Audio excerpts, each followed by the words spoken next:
Всем привет! Сегодня собрала крыжовник и решила приготовить бисквитный пирог.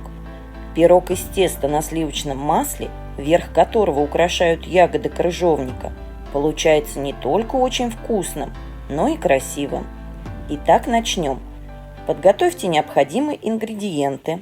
Выньте сливочное масло заранее из холодильника, чтобы оно немного размягчилось. Включите духовку для разогрева до 180 градусов. В миске соедините мягкое сливочное масло, сахар, ванильный сахар и маленькую щепотку соли. Миксером на высокой скорости взбейте соединенные ингредиенты до получения светло-масляного крема, примерно 2 минуты. В получившуюся массу вбейте яйца. Снова все взбейте около 1 минуты. Муку смешайте с разрыхлителем и просейте через сито в масляно-яичную смесь. Вымешайте венчиком гладенькое тесто без комочков. Дно разъемной формы выстелите пергаментом для выпечки и переложите в нее тесто.